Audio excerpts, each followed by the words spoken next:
Senhor a todos. Boa noite a todos. Primeiro, alegria imensa estar aqui com os irmãos. Amém, Jesus. Antes de iniciar, quero agradecer a Deus por essa Obrigado, oportunidade. Jesus. Os irmãos podem até achar engraçado, porque toda vez que eu pego o microfone, pode sentar, irmãos. Eu pego o microfone, eu falo primeiramente, eu quero agradecer a Deus. Mas, como agora há pouco a Valéria falou de gratidão, a gente sempre tem que pensar nisso. Que é gratidão. Gratidão a Deus pela vida, pela saúde, por tudo.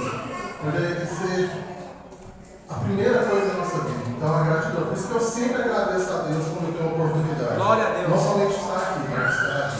Agradecer ao irmão Anderson que concedeu. Não sei se todos sabem, pode sentar, irmão. Você pode sentar. Não sei se todos sabem, agora é a lição da escola dominical brasileira. Amém. Devido ao evento que teve hoje de manhã, aniversário do Vitão, então foi transferido para agora à noite. Então agora a gente está na escola dominical. Eu conto com a participação de todos. Hoje é a escola. Eu queria que você fosse aluno também com a gente hoje, porque hoje nós vamos estar participando da escola. Entendeu? E eu estou muito feliz, porque quando o Anderson chegou em mim e fez o convite para estar lecionando, ele me deu a oportunidade de escolher. Normalmente o professor não tem essa escolha, mas ele me deu essa oportunidade de escolher. E quando eu olhei no índice das lições, eu vi o Adriano chegou na lição 6, um alerta para cumprir o chamado de Deus. Eu nem li o resto. Eu falei, não, essa aqui é para mim. Porque pelo nome eu já me identifiquei. Eu falei, não, essa aqui eu me identifiquei demais. Porque um chamado para cumprir, eu lembrei no meu passado. Eu falei, nossa, como eu fugi desse chamado?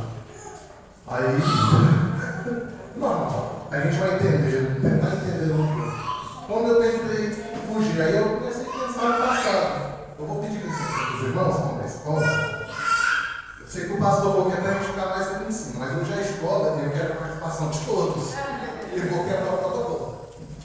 Eu quero que. Deixa eu ver se ele funciona. Ela não funciona.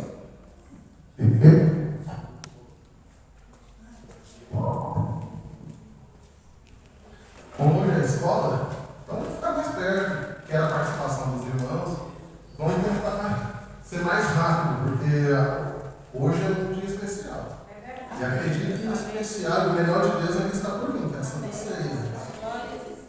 Então eu comecei a recordar do meu passado, sobre chamado. Eu não sei se o pastor Lembro vai lembrar. Uma vez lá na casa do Orion, a pastora foi orar para nós. Tá vendo? Você é uma filha de gente lá na casa do Orion, Cristiano, na época. E ela orou para mim e falou: você é pregador. Eu era o último da filha, escondido lá na casa do Cristiano, do Orion. E ela falou: você é pregador. Eu falei: Jesus, de novo, essa história comigo. E eu fiquei pensando nisso, eu lembrando do meu passado, porque conversando com o Fred hoje de manhã, eu lembrei de algumas táticas de fugir da presença do Senhor, porque a nossa lição hoje está falando de presença do Senhor. Então, se é presença do Senhor, fugir, tentar fugir, algo que a gente não consegue, eu lembrei de mim, quando mais novo. E lembrando do que o Fred falando com o Fred, eu lembrei das práticas, porque nunca vi a sede quando eu dava quando tinha alguém dirigindo que eu sabia que eu poderia receber uma oportunidade. Me dava uma sede naquelas transições quando o dirigente está falando, uma sede louca que você sai, aí você quer ir no banheiro, tudo você faz para fugir. Porque Nínive não é só uma cidade, se a gente for tentar colocar para nós hoje. Não é só a cidade que está atrapalhando ou medo de ir fazer alguma coisa. Eu acho que todos nós temos que parar para pensar qual que é a nossa Nínive que atrapalha fazer o chamado de Deus. A minha era a vergonha, a timidez de estar na frente, de hoje com 40 anos eu estou aqui. Aleluia. Jonas concluiu o chamado e eu estou aqui. Eu cheguei aqui. Demorou algum tempo, mas hoje com 40 anos que eu tenho, eu estou aqui. Amém. Para vocês verem, não adianta eu tentar fugir, tentar usar uma tática de não beber água, para não estar dentro da igreja hora que fosse tirar a oportunidade. Então eu tentei fugir. E isso não valeu a pena. E eu fiquei pensando na lição, tá. No passado sempre as pessoas falavam, profeta maior, profeta menor. Sabe o que é isso? Porque ninguém fala, só simplesmente fala, livro do profeta menor, livro do profeta maior, eu ficava na dúvida. O que será isso? Porque acredito que algumas pessoas possam não saber o motivo. E basicamente, o profeta menor ou o profeta maior é o tamanho do livro. Basicamente isso. Profeta maior, quem tem as escritas maiores, ou quem escreveu livros escreveu mais. E profeta menores, livros menores, tipo Jonas, que são 4 capítulos. E algo que é melhor ainda, não tem diferenciação de importância entre o profeta maior e o profeta menor. Porque todos foram importantes para que chegasse essa palavra aqui hoje. Aleluia. Não tem diferenciação, porque às vezes a gente pensa, o profeta menor é menos importante, o profeta maior é mais importante. Não, gente. A importância é a mesma, tanto o profeta maior quanto o profeta menor. E lendo a revista, estudando essa revista, eu comecei a pensar. E tudo que aconteceu aqui, eu estava orando antes de vir, falando, Deus, Senhor, se eu fez acontecer de mudar hoje à noite, se eu tenho algum projeto. E agora eu entendi. Por que ele me levou nesse sentido? A gente não está diferente de mim. Os tempos de hoje. Porque às vezes a gente pensa que essas práticas malvadas só aconteceu lá. A gente acabou de ouvir o testemunho que tentaram matar a neta da missionária. E não sei se vocês viram a notícia, sexta-feira passada, essa pessoa até estudou com o meu cunhado Lucas, irmão da minha esposa, que o ex-marido estava morando na casa, a mulher matou a ex-mulher a facadas, tentou matar as 2 crianças e ainda saiu correndo na rua para tentar matar a avó. Com as crianças aí conseguiu salvar. Vocês conseguem ver alguma diferença para a nossa época? Não. Conseguem ver que tem alguma coisa diferente? Não tem diferença. Não vou longe, São Paulo essa semana, porque mataram o policial da rota, lá. A rota que a gente fala voltando, a polícia invadiu e matou mais de 3 até quando eu tinha visto. Será que a gente não fica com medo de levar a palavra dependendo para alguma região, algum lugar, porque a gente pensa, nossa, vai ser muito perigoso? Igual o Ninho, que aqui é considerado um lugar muito perigoso, cheio de barbaridades acontecendo, cheio de deuses ali. Será que é normal você ter coragem de ir lá? Só que aí Deus faz diferente. Não. Se Jonas, ele está vivendo nesse meio, que se você for olhar, ele vivia com várias religiões, práticas pagãs, ele já estava adaptado. Imagina eu que Deus olhou para Jonas e pensou, Jonas vive com isso. Então ele sabe bem o que ele pode fazer para estar tentando ajudar ou levar a minha palavra. Só que Deus sabia do coração de Jonas e já sabia do futuro. Que Jonas não ia conseguir naquele momento. Porque o nosso coração, às vezes, é complicado. Porque às vezes Deus quer que a gente faça alguma coisa. E quando Deus fala para a gente levar uma palavra meio dura, e você vai olhar. Por exemplo, lá na minha casa. Do lado do meu apartamento, tem uma menina que se mutila. E até suicida. Um dia a mãe dela conversando comigo e com a minha esposa, a gente lá na porta, e ela falando, aí eu fui tentar conversar com ela. Só que a mulher, ela não deu liberdade para a gente falar no assunto. E a cada testemunho, quando a gente está lá, quando ela abre a porta, a gente não vê amor, não escuta amor. A mãe abre a porta, a gente só escuta gritaria. Fulano, você não fez isso, fulano, você não fez aquilo, fulano, não sei o quê. Particularmente, aquilo ali é meu nível.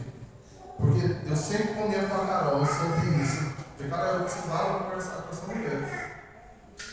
Porque eles eram gentes, separou o marido, mas a esposa separou, foi embora, a mãe afastou da igreja e, consequentemente, a menina também afastou da igreja.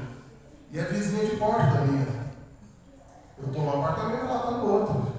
Aquilo ali, particularmente, é minha nível. Eu não tenho coragem de ir lá. Por causa cinema, que é tão grande. Aí eu pergunto a vocês, qual a Nínive de vocês? Eu sei que o irmão aqui falou que ele ia no hospital, mas com o tempo ele parou de ir.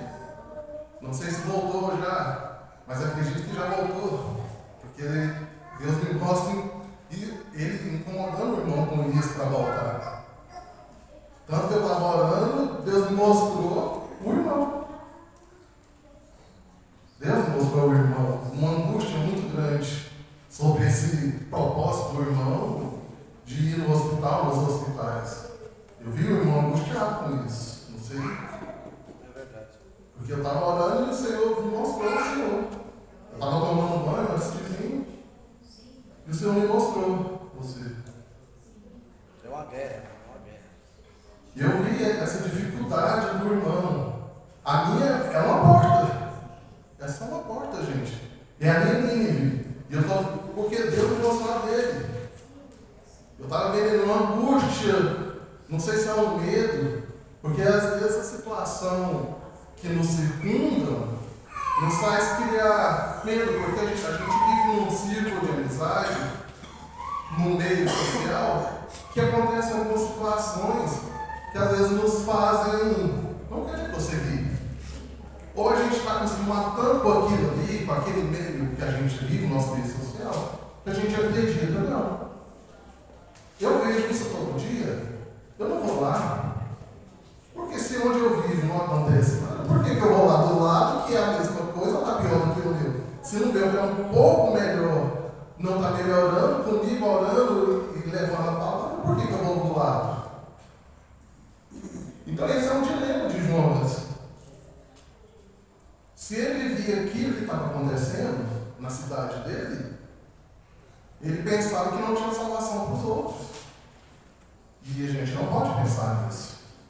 A gente sempre tem que pensar que Deus é soberano. Aleluia. Mas olha que interessante. O nome de Jonas significa pomba, ou pombo. E outra coisa, não sei se todos sabem o significado da palavra profeta. Que significa porta-voz de Deus. Então é muito interessante. Jonas, o nome pomba, tá? Que antigamente, não sei se hoje se ensina mais na escola, que antigamente não existia rede social, não existia telefone, não existia nada. Em guerras, comunicação entre reinados, usava-se pombo correio. Por isso essa expressão hoje, pombo correio. Aí vocês imaginam, profeta, que é aquele que fala por Deus, que recebe a revelação e entrega a Deus, e ainda é pombo, aquele que vai e a porta-voz, querer ir. Então vocês imaginam, cai muito bem.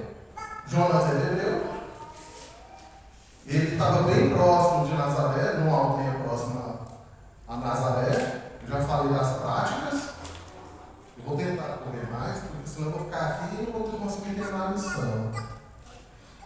Jonas tinha uma palavra dura. E como eu tinha falado agora há pouco, eu falei, Deus, o Senhor mudou tudo, fez acontecer. Eu queria entender por quê. Eu entendi aqui a pouco e consegui compreender. Porque hoje à tarde, como foi falado, eles tiveram a palavra dura com a menina. E foi eficaz. Da mesma maneira que Jonas tinha que levar uma palavra dura para mais de 120 mil pessoas. Agora imagina você pensar que é tipo Estados Unidos e Japão. Poder bélico muito grande, um do outro, mas você é só um. Ter que enfrentar uma nação poderosa, que era considerada uma das maiores, que ela rivalizava com Jerusalém. Agora imagina você ter que sair do seu lugar, que já está acostumado, e não ver milagre acontecer com os seus, você tem que ir em outra cidade, em outro local, falar que se não tivesse mudança, dentro de 40 dias aquilo ali seria destruído. Quem ia ter coragem de fazer isso hoje? Eu não estou tendo coragem de conversar com a minha vizinha, que o Espírito Santo tem me incomodado. Tem gente que não tem coragem de vir aqui na frente pegar o microfone, porque tem vergonha. Tem gente que não consegue pegar na mão porque tem vergonha, não consegue dar uma parte do Senhor.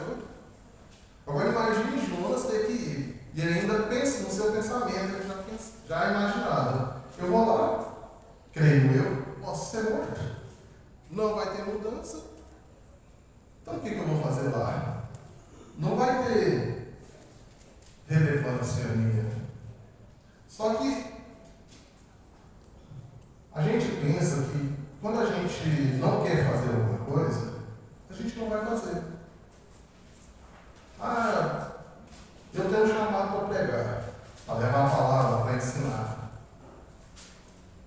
Eu sempre pensei que eu ia cumprir. A primeira vez que eu recebi a oportunidade, que eu senti no púlpito, eu lembro. Foi naquelas fazendinha que a gente estava, no culto à noite que você pregou, que o pastor falou, mas você pode sentar aqui em cima. Eu era diácono na época e me deu a oportunidade. Eu quase que não consegui falar, de tanta vergonha, de tanta timidez. Mas eu sabia que eu tinha que romper algo. O que você imagina, o que você entende que você tem que romper para conseguir fazer aquilo que Deus tem te proporcionado a fazer? É verdade. Você já parou para pensar?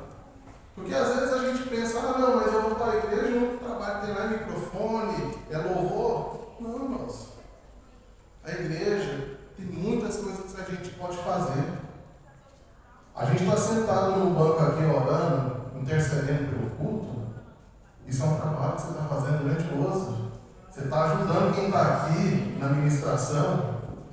Porque só quem vem aqui, que se dedica a ministrar, sabe o peso de estar aqui. Porque o povo pensa, é muito fácil para ele. É muito fácil para ele, já tem costume. Mas será que sempre foi fácil? Eu cansei de ver o pastor, estudando e falando sozinho lá, porque se você não praticar, você não consegue.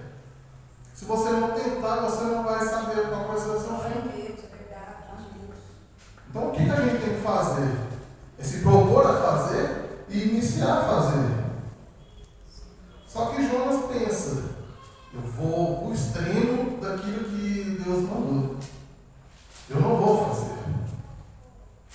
Eu não vou fazer, porque ele imaginava que ele podia fugir da presença do Senhor. Bobo ele. Imagina, ele já conhecia Deus, sabia da grandeza de Deus, do poder de Deus, e ainda cogitou fugir da presença de Deus. Eu vou para um lugar muito longe da distância dos olhos de Deus. Isso é o que a gente quer fazer também nos dias de hoje, mesmo que sem pensar dessa maneira, vou fugir da presença de Deus. Eu não falei agora há pouco que eu tentava fugir do que Deus tinha para mim, eu não queria ser pregador, eu não queria ser professor, eu não queria estar na frente. E eu inventava situações para não poder estar aqui na frente. E aconteceu eu estar aqui. Mas Jonas pensa, não, eu vou para um lugar bem distante. Muitas vezes a pessoa pensa, eu vou ficar lá fora da igreja, vou sentar no último banco, não vou ser visto, não vou ser lembrado, e nada vai acontecer comigo. Eu simplesmente vou ficar aqui no meu cantinho quietinho. Hora que acaba o culto, eu saio correndo, porque não é só o pecado que deixa a pessoa com vergonha, tá? Porque às vezes a gente pensa, dá pecado, não, mas a timidez também é um problema muito grande, um medo, porque tem gente que não gosta de relacionar. Porque tem barreiras que a gente tem que ir quebrando de relacionamento. Tem pessoas que é mais fechadas, tem pessoas que é mais aberta. Mas isso a gente tem que ir rompendo, dia após dia, a gente tem que ir desenvolvendo. Então são maneiras que a gente encontra, que a gente pensa que a gente está fugindo. Mas não tem como a gente fugir da presença do Senhor. Porque às vezes Deus nos chama. Inclusive no começo da minha conversão, eu senti vontade de fazer o curso de diácono. Mas eu pensei, não, eu vou enganar Deus e fazer mais lá pra frente, né? Aí eu esperei, me lasquei. Entrou a pandemia, não tinha curso mais presencial, fiz online. Ô irmão, eu me lasquei, tentando enganar Deus.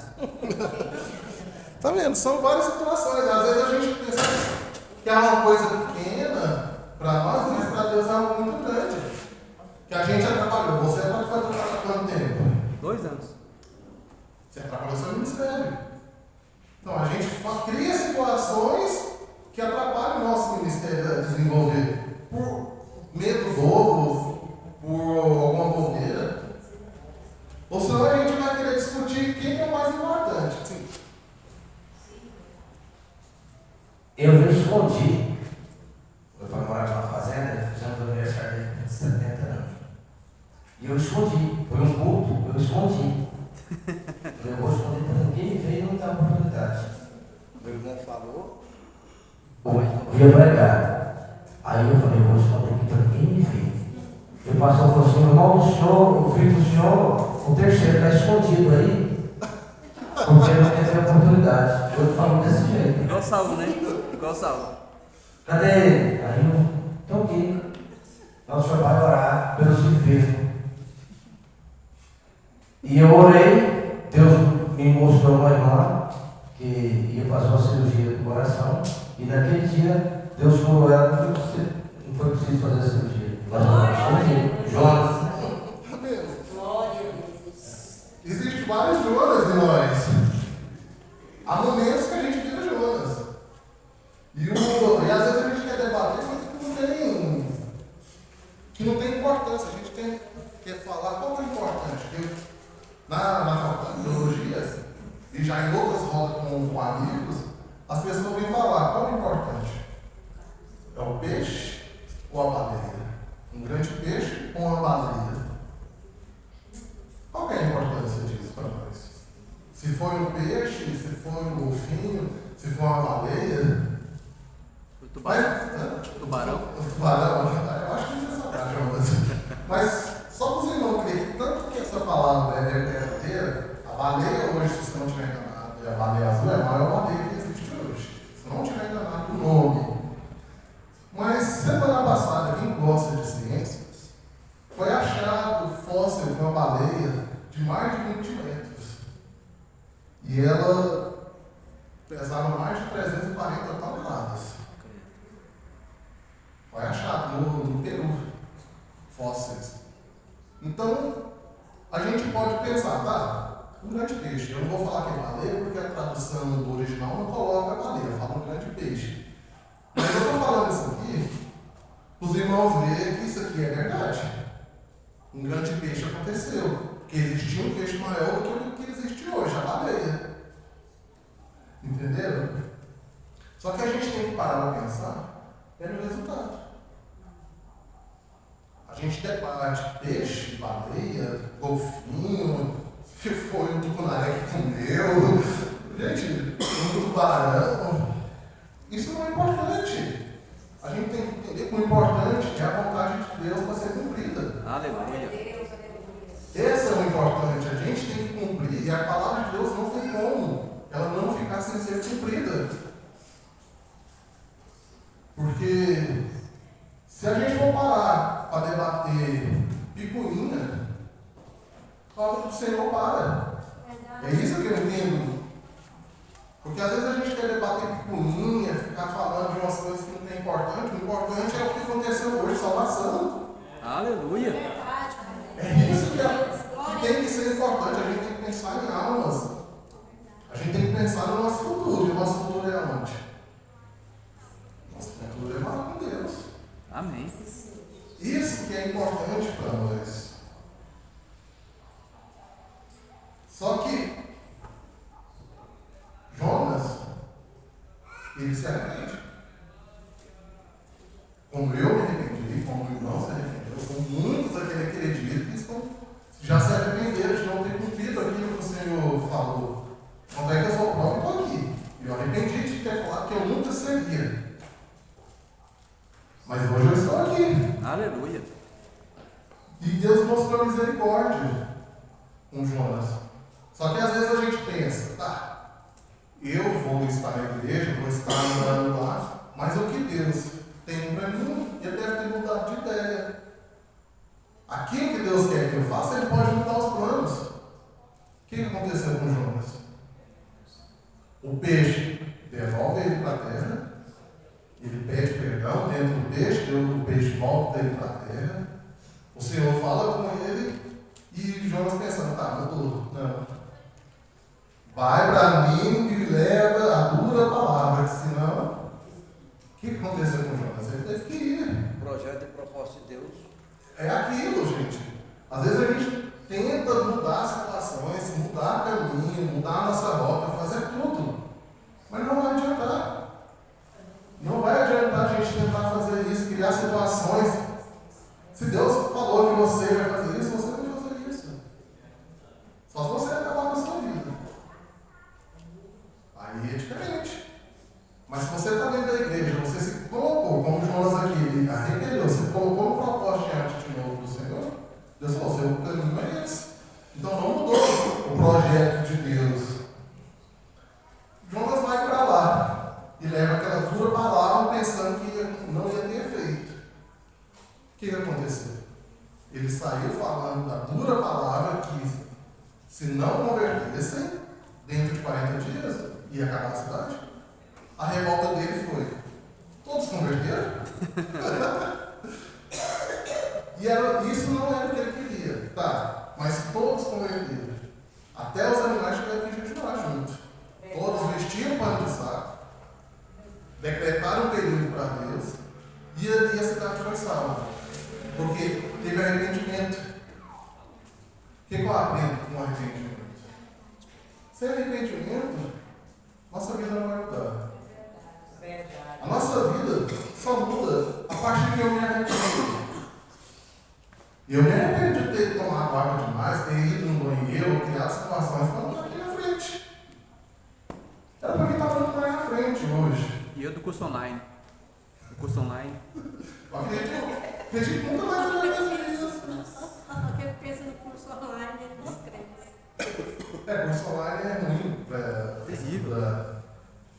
Mas eu acredito que todos já arrependeram de não ter feito algo para Deus. Atrasa muito na vida, né?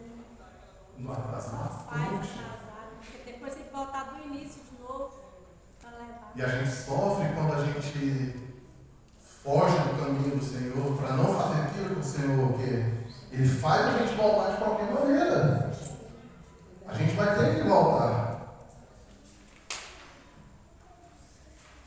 Se Jonas parasse para imaginar que um livrinho de 4 capítulos seria importante hoje para nós, que a gente poderia aprender tanto com ele, porque a gente escuta falar na rua, a gente escuta falar de quem? De Daniel na Porta dos Leões, a gente escuta falar de Moisés. Eu não estou falando de Jesus porque ele é o principal, então nem vou citar ele. Davi, Golias, Sadraque, Mesaque, sim, a fornalha. Então a gente escuta, mas um livrinho de 4 capítulos, ele até hoje nos impacta. Muitas pessoas conhecem essa história. Por isso que eu falo, tudo que a gente faz, a gente vai influenciar pessoas. A gente vai influenciar tempos. Porque eu posso pensar, eu não vou na igreja hoje porque eu estou cansado. Mas o meu filho e minha filha vão estar do meu lado ali. Aí ele vai ver que eu estou criando uma situação. Então isso aí vai reverberar durante muito tempo, porque a criança pode crescer e fazer o quê? Inventar desculpas para não ir para a igreja também. Criar situações para não ir para a igreja, para não estar congregando. Agora Jonas chegou hoje aqui a palavra dele. Ele impactou. Ele impactou. 3.1 já. Sendo bem rápido porque a gente ainda tem um que é mais importante. Os irmãos imaginariam que a menina ia considerar o irmão que teve a revelação? Porque a revelação que teve foi violenta, né? Brusca. Mas o poder de Deus aqui em mim foi tão grande que todos aceitaram. Todos aceitaram. Todos se prostraram diante de Deus.